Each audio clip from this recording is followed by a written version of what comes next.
And I now give the floor to those council members who wish to make statements. I give the floor to the representative of France. Madame la Présidente, je remercie le représentant spécial du secrétaire général des Nations Unies et Madame Dicot pour leurs exposés. Comme la CEDEAO l'a constaté lors de son sommet extraordinaire du 9 janvier, la situation au Mali est extrêmement préoccupante. Les autorités de transition n'ont pas respecté leurs engagements, pourtant pris devant le peuple malien, devant la CEDEAO, devant l'ensemble des partenaires internationaux engagés en faveur du Mali et endossés par ce Conseil. Il n'y a ainsi pas, à ce jour, de trajectoire réaliste de retour à l'ordre constitutionnel et nous assistons au contraire à un rétrécissement de l'espace démocratique. La France soutient donc pleinement tous les efforts de la CEDEAO pour obtenir le respect des engagements des autorités de transition et l'organisation dans des délais raisonnables des élections devant clore la période de transition. Conséquence de la crise actuelle, la mise en œuvre de l'accord de paix, clé de la stabilisation du Mali, ne progresse plus. En parallèle, l'absence de stratégie intégrée pour les régions du centre laisse les populations en proie à l'insécurité et à la dégradation de la situation humanitaire. Comme la CEDEAO, nous regrettons que les autorités de transition utilisent des fonds publics déjà limités pour rétribuer des mercenaires étrangers au lieu de soutenir les forces nationales et les services publics au bénéfice du peuple malien. La France et ses partenaires les plus proches ont fermement condamné le déploiement sur le territoire malien de mercenaires du groupe Wagner, connus pour menacer les civils, piller les ressources, violer le droit international et la souveraineté des États. Madame la Présidente, la France reste déterminée à soutenir le Mali et le peuple malien. Nous appelons les autorités de transition à reprendre le chemin du dialogue, à avancer dans la préparation concrète des élections sur la base d'un calendrier crédible, à progresser dans la mise en œuvre de l'accord de paix et à développer une stratégie pour le centre. Il est encore temps de répondre aux aspirations du peuple malien et aux attentes des partenaires du Mali, au premier rang desquels les pays de la région. Nous reconnaissons la gravité des défis auxquels doit faire face le Mali et nous ne sous-estimons pas l'ampleur de la tâche. C'est pourquoi nous poursuivons nos opérations militaires pour faire face à la menace terroriste au Sahel. C'est pourquoi, avec l'Union européenne, nous avons toujours maintenu notre aide au développement et notre aide humanitaire au profit des Maliens. Nous renforçons également notre soutien à la société civile malienne, dont la vitalité doit être saluée.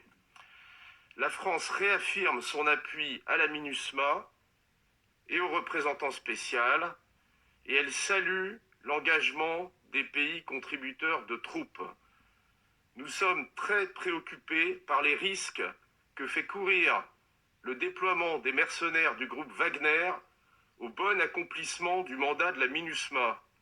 À cet égard, nous sommes instruits de l'expérience grave de la MINUSCA en République centrafricaine.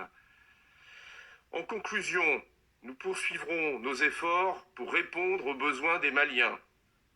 Nous appelons encore une fois les autorités de transition à la reprise du dialogue et à des engagements clairs en vue d'un retour à l'ordre constitutionnel. Je vous remercie. Voilà. Bon. Et je donne la parole au... Il dit qu'il nous remercie. Bonjour à tous. Aujourd'hui, nous sommes donc le 20 janvier 2022. On a la pêche. Je me surnomme Djoubian, c'est mon surnom sur le net, sur les réseaux sociaux. Donc faites des pouces, partagez au maximum mes vidéos. Donc vous pouvez me retrouver aussi sur Facebook et Twitter. Là, je vous ai fait écouter l'ambassadeur de France, je crois, aux Nations Unies, si je ne me trompe pas. Là, c'est une réunion, je crois, du Conseil de sécurité. Là aussi, pareil, si je ne me trompe pas.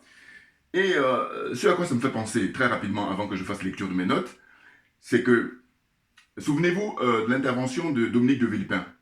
Parce que là, l'intervention de ce jeune homme, hein, parce que je crois qu'il est très très jeune, eh ben, ça rentre dans l'histoire, mais où la France, elle s'est ridiculise, et il aurait fallu, lui, au lieu qu'il porte le masque, il aurait dû porter un gros nez de clown, hein, parce que c'est, et là c'est quand on est gentil, hein, parce que si on n'est pas gentil, je vous dis, il y a des pays où c'est 500 coups de fouet, voilà, moi je suis partisan plutôt de ça, donc vous voyez ce que je veux dire, ah oui, non, mais c'est bon quoi. Donc, c'est incroyable. Dominique de Villepin, rappelez-vous, à l'époque, était intervenu pareillement, hein, mais lui, c'était pour dire qu'il était contre la guerre en Irak. Lui, c'est pas lui, spécial, mais c'était lui en tant que représentant de la France, c'était la voix de la France aux Nations Unies. Donc, le monde entier, en tout cas ceux qui sont partisans de la paix, ceux qui sont partisans pour épouser, comment dire, les thèses ou les dispositions de la charte des Nations Unies, eh ben, ils ont applaudi. Parce que, vous savez, quand vous regardez la Charte des Nations Unies, du premier jusqu'au, je ne sais pas si c'est 111 articles, eh bien, il parle de la paix, la paix, la paix, la paix. Et ça finit par être suspect. En tout cas, on a l'expérience, on a suffisamment de recul. Donc, ce garçon-là, moi, ce que j'ai fait, figurez-vous, c'est que j'ai repris ses propos. Parce que j'ai dit, si vous avez le temps, repassez-vous et vous allez prendre ligne par ligne, j'allais dire de manière, on va dire, étude des tests. Voilà. Parce que c'est impressionnant. On est aujourd'hui à l'heure d'Internet. Nous sommes à l'heure des réseaux sociaux et ces gens-là fonctionnent comme si on était bloqués. Enfin, eux, ils sont bloqués, ça c'est sûr. Ils sont restés bloqués au XXe siècle. Là, quand je pousse beaucoup plus loin, si ce n'est même pas au XIXe, voire au XVIIIe. Voilà. Si je pousse loin, c'est XXe. Mais ils ne sont pas du tout dans le coup au XXIe siècle. Mais simplement parce qu'au fond, aujourd'hui, ils ont affaire à qui? Mais ils ont affaire aux petits-enfants, je vous dis encore une fois, aux petits-enfants, voire aux arrière-petits-enfants de Modibo Keïta. De Patrice Lumumba, de Sylvanus Olympio, de Barthélemy Bokanda, de Kwame Nkrumah, arrière-petits-enfants. Et puis, ils ont affaire également aux petits-enfants, voire aux enfants de Thomas Sankara. Bien entendu. C'est clair. Donc là, au XXIe siècle, ils sont hors sujet. Ils sont dans une démarche de fuite en avant, ils sont dans une démarche anachronique, complètement. Vous voyez? Donc là, il s'est exprimé un peu plus de 4 minutes, donc moins de 5 minutes, hein, c'est bien précis, c'est bien concis. C'est en tout cas ce qui est convenu, je crois, là-bas aux Nations Unies, dans leurs interventions. Et puis ensuite, il y a eu, je crois, le diplomate russe. Et bien après, a suivi le diplomate chinois. Hein? Si je ne me trompe pas. Et c'est l'ambassadeur du Mali qui a terminé, je crois, cette discussion-là. C'est extraordinaire. Et ce à quoi on assiste, aujourd'hui, au XXIe siècle, ceux qui sont pour défendre la charte de l'ONU, eh bien, figurez-vous, hein, c'est la Russie et la Chine. C'est extraordinaire. Donc, on en revient à ce que je dis habituellement en reprenant la fameuse phrase. Alors, on m'a dit que c'était pas de Verschave, mais je dis j'ai connu ça par Verschave, donc je ne peux que le citer. Mais, bon, excusez-moi, mais en tout cas, c'est vrai, comme je dis souvent, il faut rendre à César ce qui appartient à César. Là, en l'occurrence, c'est vrai que je pourrais dire le nom de celui qui est vraiment le père de cette citation-là, c'est que le vice rend hommage à la vertu. Voilà. Hein, quand vous regardez là, hein, les dispositions, hein, les articles de la charte de l'ONU, eh c'est le vice qui rend hommage à la vertu. Parce qu'ils passent leur temps à parler de paix, ils parlent de, comment dire, faire de manière à ce que l'homme retrouve son compte pour l'épanouissement, économiquement et tout ça. Mais il n'y a rien, puisque l'ONU a été créée, vous savez, à un moment, après la Seconde Guerre. À l'époque, on l'appelait la Société des Nations. Après, ça a changé de dénomination, c'est devenu l'ONU, Organisation des Nations Unies. Mais en réalité, c'est une escroquerie. Mais dire ça, c'est un euphémisme. C'est-à-dire que c'est très peu que de le dire. Pourquoi? Mais parce que, regardez, nous sommes au XXIe siècle, vous avez cette organisation-là qui dit représenter tous les pays du monde, hein, mais il y a 5 pays qui ont un pouvoir énorme. Sinon, tous les autres sont des figurants. Et en plus, l'anachronisme, c'est que, sachez que l'Allemagne, au sein de l'Europe, jalouse cette place-là que la France lui pique, lui vole. Ou même tous les autres pays européens, mais l'Allemagne en tête. Donc, il y a des discussions qui sont ouvertes. Et du coup, c'est très, très intéressant. Vous ne pouvez pas imaginer. Mais là, ce qu'il faut savoir aussi, c'est que, en réalité, le capitaine Thomas Isidore Sankara, a payé très cher son discours qu'il a prononcé, figurez-vous, à plusieurs endroits, mais surtout à Addis Abeba. Il faut se rappeler, en 1987. Ah oui, ah oui. Quand il avait dit qu'il n'y a pas de dette. L'Afrique n'a pas de dette. Au contraire, c'est les autres qui ont une dette vis-à-vis de l'Afrique. Et il a payé le prix. Et ici, il a tenu des interviews, des discours où il disait que, au nom de quoi un pays comme la France parle, hein, au nom de tous les pays africains, en tout cas, son précaré, là, soi-disant, enfin, soi-disant, c'est une réalité, ces colonies là, d'Afrique. Depuis que l'ONU existe, la France a toujours parlé au nom de ces pays-là. Maintenant, comme il a payé de sa vie, sacrifice, eh bien, ce sont ses petits-enfants aujourd'hui, les Assimi Goïta, les Choguel Maïga. Choguel Maïga serait plutôt son fils ou son petit frère. Bon, d'une certaine façon. Mais en revanche, hein, Assimi Goïta qui a 38-39 ans, lui c'est son petit-fils, clairement. Et puis c'est l'arrière-petit-fils de Modibo Keïta. Donc c'est très important parce que là on est africain, hein. Ça veut dire qu'il faut situer les choses. Vous comprenez, hein? Et puis le défi est tellement énorme que faut confier le dossier à des gens sérieux et pas des gens qui sont des cupides, pas des aliénés. Regardez, voilà, hein, sur mon t-shirt, voilà. Les aliénés, les complexés, les corrompus. Non, non, non. Faut le confier à des patriotes, ce qui est le cas de Assimi Goïta et de Choguel Maïga. Donc je vous encourage encore une fois à écouter ou à réécouter son interview là qu'il a donné récemment à la télévision malienne, extraordinaire. Ah oui, ah oui, oui, oui. Là il met à nu la France d'abord et tous les autres pays africains, hein, francophones là. Ah oui, parce que les contrats qui ont été signés, il dit le Mali remet tout ça en cause là. Ça va se faire, là, c'est en train de se faire. C'est pour ça que je dis, c'est un bonheur, c'est clair. Ah oui, parce que je vous dis, tous ces, comment dire, ces homologues, hein, les autres premiers ministres ou alors les homologues de Assimi Goïta, je pense en premier à Alassane Ouattara, je pense à Macky Sall, je pense à Paul Biya. Bon, d'ailleurs, je tiens à préciser un truc, c'est que la sœur et, comment dire, Amina Fofana, elle a remercié là récemment dans une interview. Et moi j'ai dit, il ne faut pas remercier Paul Biya. Non, non, non, je suis désolé. Mais ça, vous voyez, ça fait partie de... Et c'est pour ça que je crois qu'il y a un frère qui m'a dit, il faudrait que je le rappelle d'ailleurs, parce qu'il m'a dit au téléphone que, en fait, Afrique Média l'a écarté d'une discussion dès lors qu'il a parlé de moi. Bon, j'ai trouvé ça très intéressant. Oui, parce que, attendez, je me veux en disant que ma religion, c'est la vérité et la justice. Et c'est la raison pour laquelle je dis, il se trouve qu'il y a beaucoup... ça leur échappe. Et quand tu leur dis ça, au lieu de dire chapeau mec, parce que moi j'y pensais pas, toi tu as y pensé, c'est donc chapeau, puis on avance, on est tous gagnants. Or c'est pas le cas. On rentre dans le quatrième mot que je mets pour dénommer cette zone-là, c'est la jalousie. Et ça, on peut lutter contre. Hein. Alors on peut pas l'anéantir malheureusement, on peut pas la supprimer parce que c'est l'ordre naturel des choses. Mais en revanche, on peut diminuer. Et donc moi, je vous dis, mon militantisme, c'est pour diminuer. Et qu'on soit pas les premiers. Or, jusqu'à présent, on est les premiers. Donc le défi, il est là. Hein. C'est de faire de manière à ce qu'on soit les derniers en matière de jalousie. On soit les premiers en matière de solidarité. On soit les premiers à être des patriotes, à défendre les intérêts de l'Afrique. Voilà, c'est ça qui me préoccupe, c'est ça qui m'intéresse. Vous comprenez?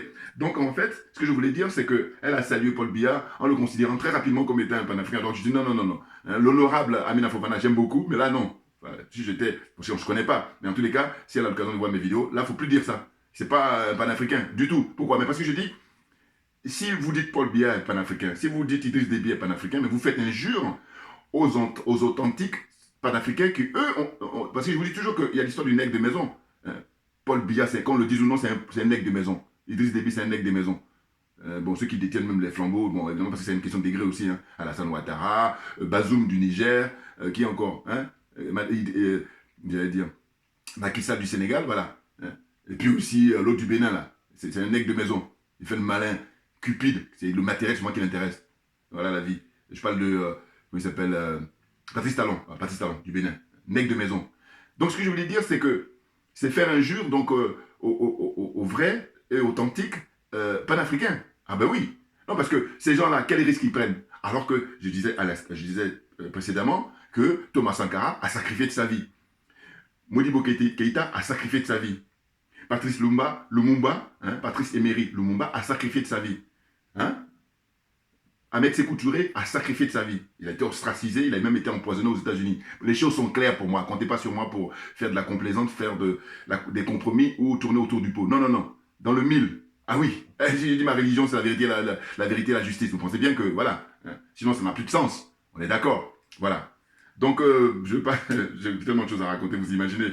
Bon, donc je vais faire lecture, mais vous pouvez reprendre, je vous enverrai le lien. En tout cas, vous-même, vous tapez hein, intervention aux Nations Unies de la France Il y a la Russie d'abord, la Chine ensuite, et puis l'ambassadeur du Mali. Voilà, c'est très intéressant. Et là, je pense que les Russes, d'abord, en premier, hein, c'est eux qu'on doit rendre hommage, mais vraiment très très fortement. Et il ne faut pas se gêner, parce que ce que je dis souvent, il y a des frères qui vont essayer de chercher, s'excuser en disant oui, mais faites attention aux Russes. De quoi? Moi, je suis quelqu'un, je demande le bilan des uns des autres. C'est-à-dire que je demande le bilan de la France.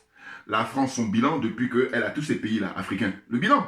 Or, vous allez observer qu'il demande le bilan à tout le monde, dans tous les domaines, mais pas là les rapports qu'elle entretient avec ces colonies-là. Donc c'est là où ça pose problème. Et c'est pour ça que je dis, ben, c'est vrai que je n'ai pas eu la chance de faire de longues études, mais en réalité, le constat que je fais, j'ai dit, voilà, ceux qui ont bac plus 10, voilà, ils sont dans la combine, ils sont dans la compromission, ils sont dans la corruption.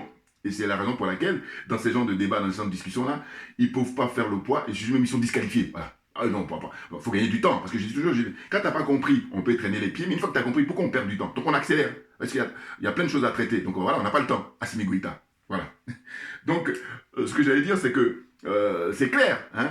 Faut pas dire que Paul Biya est panafricain sous prétexte qu'il finance Afrique Média. Non. Pourquoi? Parce que je vous dis, si vous dites ça, si je suis votre logique, il suffit que Alassane Ouattara, Macky Sall, il vous donne des millions pour créer une chaîne là demain, pour concurrencer Afrique Média, vous allez commencer à leur dire, et puis là, ils vont prendre des gens vraiment encore plus, hein, parce que, comme on dit, l'argent est le nerf de la guerre. Je dis non. Et en plus, ce qu'on oublie, ce que beaucoup oublient, c'est que c'est de l'argent qui nous appartient, c'est de l'argent public. C'est pas, Paul Biya, il soit où? L'argent qu'il a. Ils sont où Nguema parce que je crois que c'est les plus connus hein, au niveau des financeurs de Afrique Média, si je ne me trompe pas. Mais l'argent là, il sort d'où? C'est l'argent du peuple. Et donc moi, mon combat, en tout cas toute mon existence, ça va être ça. C'est l'argent qui appartient à tout le monde, tu ne dois pas faire n'importe quoi. Voilà. Et c'est la raison pour laquelle je vous dis, j'ai beaucoup de respect pour les pays nordiques. Ah oui, parce que là-bas, on ne rigole pas avec l'argent public. Et voilà.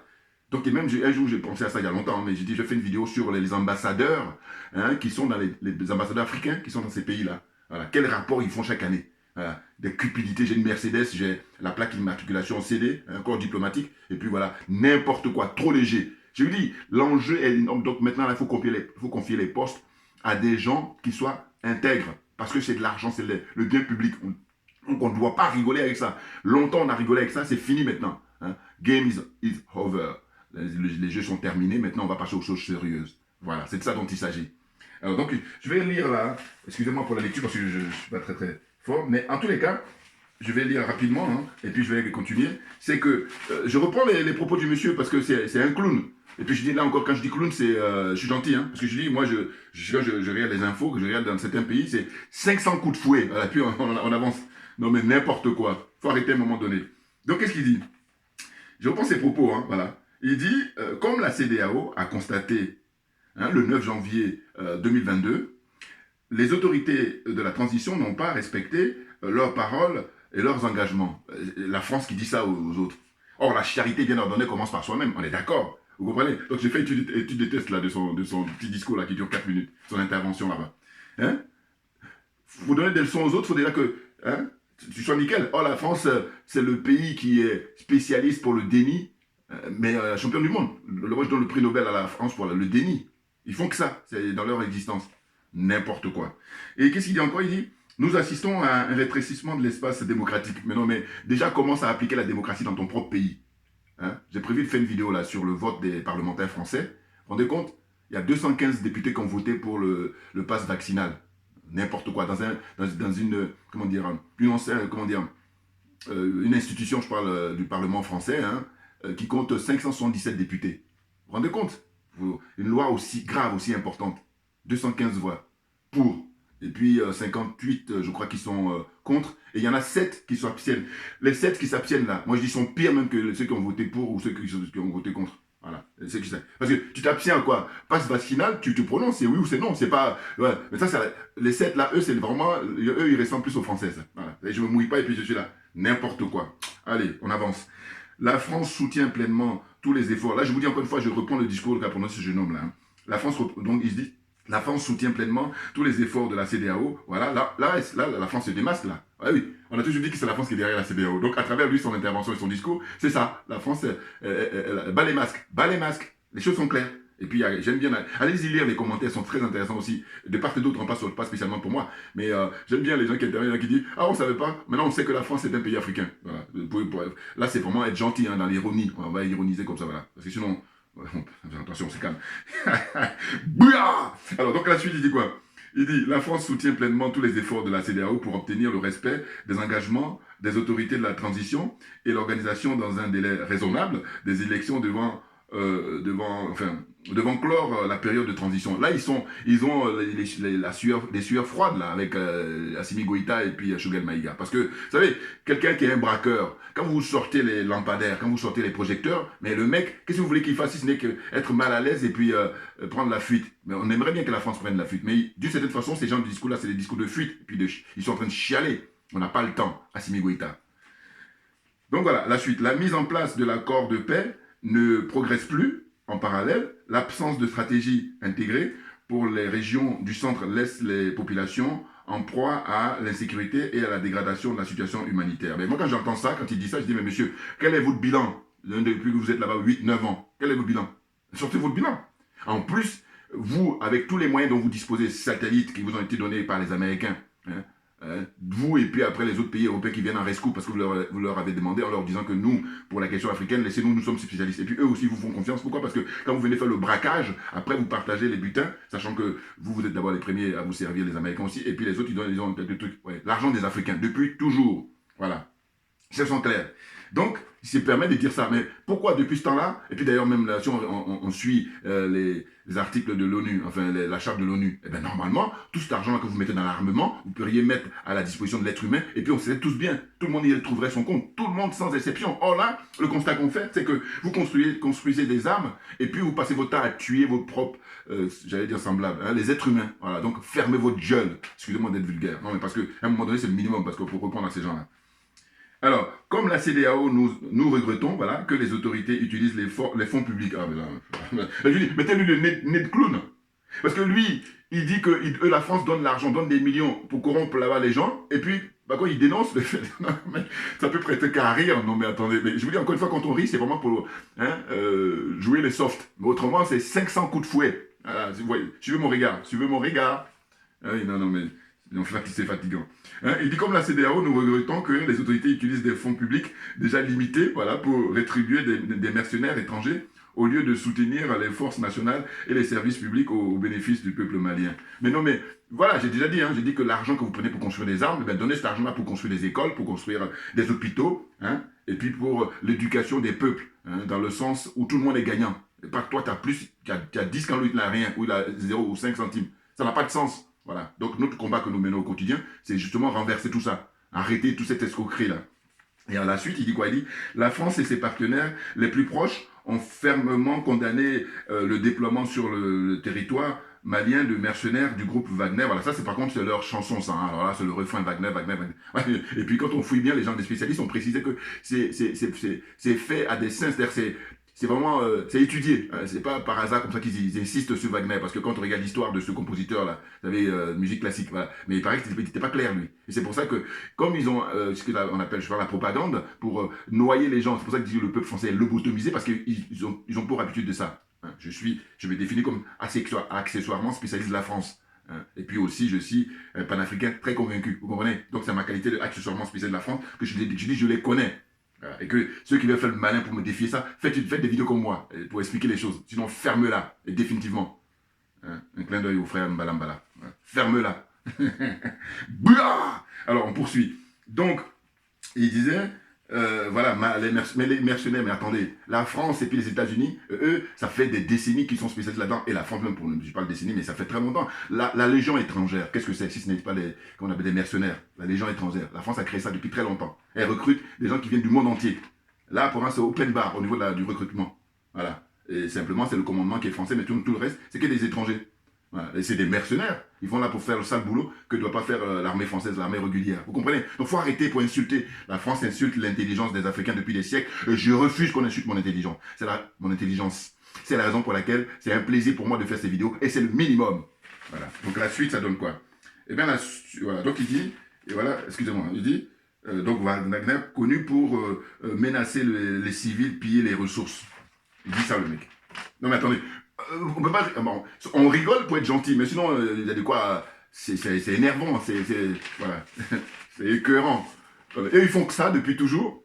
Et c'est vrai que c'est ce que j'appelle aussi la pleurniche. Ils sont en train de pleurnicher parce qu'eux, ils ont toujours fait ça. Et puis, comme ils ont un savoir-faire, c'est que on n'y voyait que du feu. Mais c'est clair.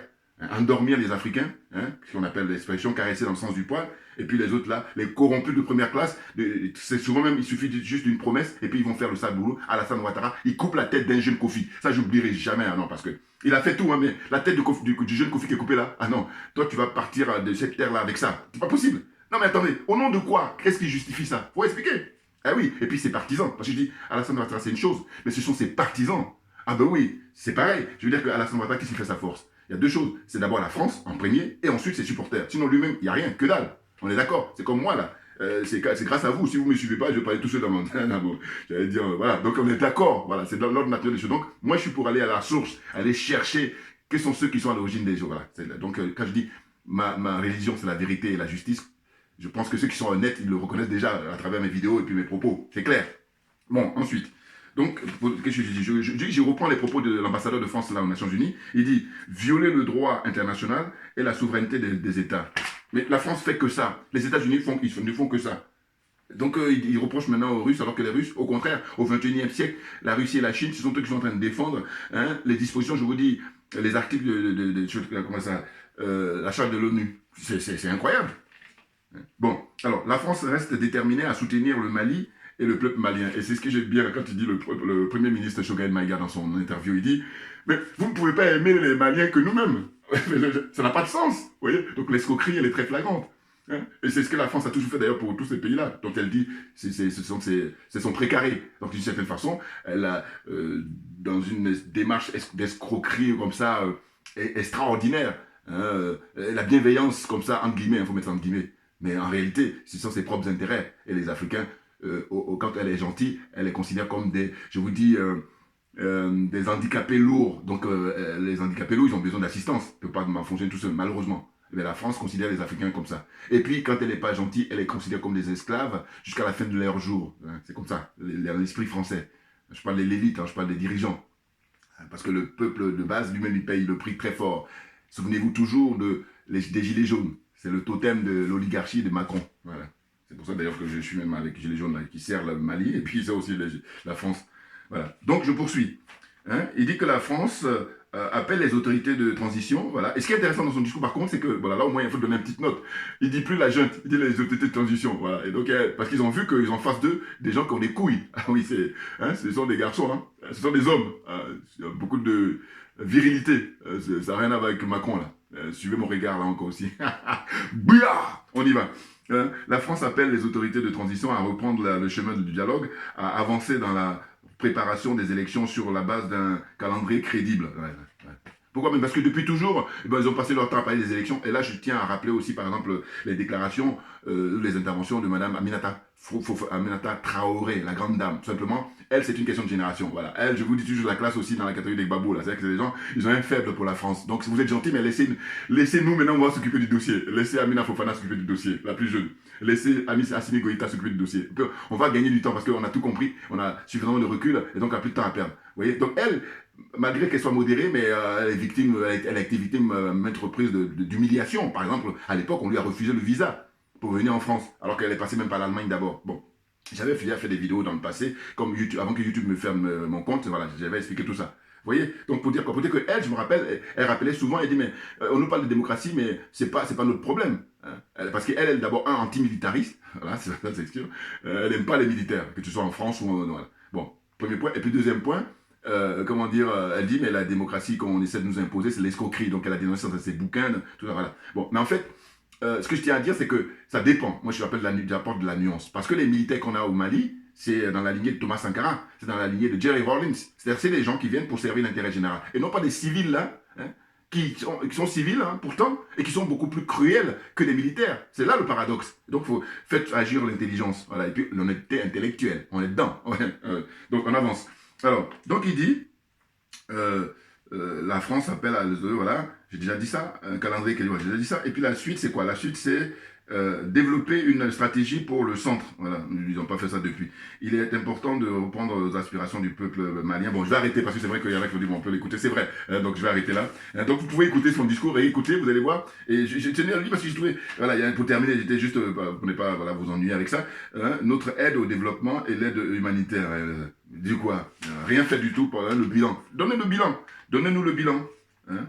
Et donc, en conclusion, hein, nous poursuivons nos efforts pour répondre aux besoins des Maliens. Mais quel effort? Non, vous voulez venir pour piller hein, les richesses du Mali. Et je dis encore une fois, hein, on ne pourra pas saluer jamais assez le colonel Assimi Goïta et tous ses compagnons de lutte, et puis le premier ministre Assimi Goïta, non, excusez-moi, Choguel Maïga, voilà. Hein.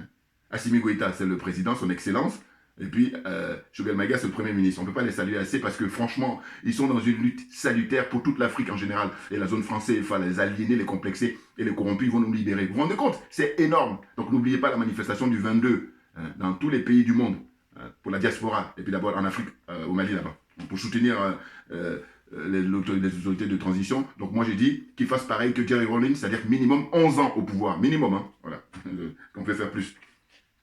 Donc voilà, hein, je vais m'arrêter là parce que vous pouvez réécouter les discours de ce, j'avais failli dire ce branleur, hein, ce menteur, c'est démagogue, hein, voilà, c'est de la démagogie, mais il n'y croit même pas ce qu'il dit. Donc c'est difficile, hein, c'est facile de... Enfin c'est facile, ça dépend des caractères de chacun de nous. Moi je sais que c'est difficile pour moi de mentir. Par contre, je suis à l'aise pour la vérité, pour dire la vérité. Et là, ce que je constate, c'est que quand j'observe ce garçon-là, je dis mais non, mais il sait très bien que ce qu'il est en train de dire, c'est du mensonge. Et lui ne fait même que succéder à des gens avant lui. Vous voyez. Mais ça s'oppose, par contre, au discours qu'a prononcé un certain Dominique de Villepin, hein, qui n'était pas un politique, hein, c'était un technicien, bon. Là aussi, pareil, en qualité de spécial de la France, je peux vous décortiquer. Je vous dis, vous me donnez les noms de chacun, je vous donne tout de suite quelle est la particularité et puis les attributs des uns et des autres. Mais juste pour finir, je vais lire rapidement hein, le truc de l'ONU, là, rapidement. C'est de dire quoi? La charte de l'ONU, hein, des Nations Unies, là aussi, pareil, vous pouvez retrouver sur Internet. Hein, il dit quoi? Son article premier, hein, but et principe, son article premier, il dit les buts des Nations Unies sont les suivants. Les buts. Maintenir, en premier point, maintenir la paix et la sécurité internationale et à cette fin, prendre des mesures collectives efficaces en vue de prévenir et d'écarter les menaces à la paix et de réprimer tout acte d'agression ou autre rupture de la paix et réalisé par des moyens pacifiques conformément aux principes de la justice et du droit international. L'ajustement ou le règlement de différends ou de situations de caractère international susceptibles de mener à une rupture de la paix. Voilà. En fait, il parle de paix. Je vous dis, c'est premier article, voyez, hein, voilà. Vous pouvez retrouver ça, c'est pareil sur Internet. Un premier article jusqu'à 111e, il parle que de la paix, Alors que dans la pratique, il n'y a rien. Donc c'est de l'escroquerie, c'est rien d'autre. Et de dire quoi? Et de dire que là, nous sommes au 21e siècle, mais en fait, ce qu'il aurait fallu, c'est, comment dire, qu'il y ait 2, voire 3, voire 4, même voire 2, c'est minimum pour l'Afrique, représentant de l'Afrique aux Nations Unies. Attendez, c'est un continent qui est le plus grand au monde, qui a 54-55 pays, et puis il n'y a aucun représentant. Vous vous rendez compte? Les Goodluck Jonathan, la corrompu franc-maçon de première classe, lui, à l'époque, je me rappelle, il était au pouvoir quand même le président Gbagbo. Était en train d'avoir des ennuis. Bon, d'accord, je vais terminer aussi pour préciser quoi. Pour dire que le président Gbagbo, il faut arrêter. Parce qu'il y a certains là qui sont en train de dire, oui, on l'a pas écouté, machin. De quoi? Excusez-moi. Alors là, justement, toujours ma qualité de, comment dire, je dis, ma religion, c'est la vérité et la justice. Ce que je tiens à dire, c'est que j'ai dit le président Gbagbo, regardez là son attitude actuellement. Voilà. Alors que normalement, hein, s'il est un vrai panafricain, c'est qu'il devait être intransigeant avec M. Ouattara. Or, le constat qu'on va faire, on va me dire, oui, mais dans ce cas-là, laisse la place. Mais oui, milite, hein, soit intransigeant pour que Blé Goudé rentre. Parce que lui, les jeunes, il va prendre les choses en main. C'est ça. Le pauvre, il est là, ici, alors qu'il n'y a aucune raison qu'il soit là. Limite, Guillaume Soro a peur, il se plante. Mais Blé Goudé n'est pas planqué. Blé Goudé dit, mais à la limite, laissez-moi rentrer, puis si vous voulez mettre en prison, vous allez mettre en prison là-bas maintenant, on va voir. Mais non, la France, c'est elle qui décide du sort de tous ces gens-là. Il faut bien le comprendre. Voilà. Donc ce que je veux dire, c'est que le président Gbagbo, ça me fatiguait quand je voyais ces dernières heures là, des gens qui disaient, mais il y en a qui ont brandi des pancartes là-bas au Mali, en disant, oui, on n'a pas compris. Non, non, non. Il se trouve que le président Gbagbo, justement, à son époque, rappelez-vous, parce que moi je suis pour la vérité, mais il y avait des gens comme Hugo Chavez, du Venezuela, donc rappelez-vous, il faut se rappeler, quelle relation la Côte d'Ivoire à l'époque de Gbagbo avait avec le Venezuela, alors que c'était à l'époque des Hugo Chavez. Et Hugo Chavez, c'est du très, très lourd. C'est-à-dire des gens, des vrais anti-impérialistes, hein, voilà. Et c'était à l'époque de Ahmadinejad, qui c'est, président de l'Iran. Vous voyez, donc ça c'est l'époque de Gbagbo, ça. Donc moi, pour remettre les choses à leur place, je dis calmez-vous. Et que le président Gbagbo, je vous dis, il a un faible pour la France, ce qui fait qu'il était là, j'ai un pied avec le peuple, et puis j'ai un pied avec la France. Et voilà où ça va mener ces pays, allez, pendant 10 ans. Là. Voilà. Donc, ah oui, oui, oui, non, non, non, avec moi, non, pas de compromission. C'est la vérité qui est ma religion, et puis la justice. Donc c'est pour dire que finalement, même j'ai déjà raconté ça hein, pour l'histoire, j'ai rencontré un diplomate. Moi, en personne, j'ai discuté avec un diplomate de Gbagbo là, à l'époque, j'étais, bon, je vous dirai tout ça après, parce qu'en fait, je l'avais déjà dit, par rapport à, il était question de l'aider et tout, et Les mecs, il est entre le cul entre deux chaises. Non, l'enjeu, le défi est trop énorme. Donc tu choisis. Soit tu es avec le peuple à 100% comme l'est Assimi Goïta et Choguel Maïga, soit avec eux. Hein, Houphouët-Boigny, il a choisi son camp, il est avec eux. Hein, Alassane Ouattara a choisi son camp, il est avec eux. Et toi, tu veux venir... voilà. Et donc, regardez là, j'ai dit, il n'a même pas la rigueur pour dire que moi, je ne rentre pas en négociation avec toi, Alassane, si jamais tu ne libères pas tous les prisonniers politiques en Côte d'Ivoire. Premier point. Deuxième point, Blé Goudé doit rentrer immédiatement. Sinon, on ne discute pas. On n'a rien à se dire. Et puis, on verra. Et là, il dit ça, mais il gonfle le moral de tous les jeunes là qui sont honnêtes, qui sont prêts à en découdre. Oh là, c'est pas le cas. On est là, on négocie. Puis... Mais non, mais c'est la marmaille à l'ivoirienne. Donc, vous comprenez. Voilà. Merci en tout cas pour votre soutien, pour votre attention. Et puis, à très bientôt. On lâche rien, on est très motivés parce qu'on est dans la vérité. Et Choguel Maïga et puis Assimi Goïta, ils assurent, ils méritent tous nos soutiens inconditionnels. Voilà. Portez-vous bien. Hein? Et puis, juste pour terminer, j'en parlerai une prochaine fois, mais c'est ça que je vous encourage à lire. Hein? C'est, voilà, ça caractérise qui? La servitude volontaire, ben, tous les dirigeants de j'allais dire CEDEAO, et puis l'Union africaine, la servitude volontaire. Oh, nous, on sort de ça, terminé. Et ça a été écrit à l'époque, au XVIe siècle, par un jeune qui avait, il a écrit ça à 18 ans, il s'appelle Étienne de la Boétie. Voilà. Humaniste et poète français, voilà, c'est lui qui a écrit ça. Hein. Discours sur la servitude volontaire. Donc, essayez de vous procurer, ça coûte 2 €, hein, c'est pas cher. Vous pouvez même avoir 1 € dans les librairies d'occasion. Mais j'en parlerai prochainement. Voilà. Donc, merci à vous tous et puis à très bientôt. Merci bien.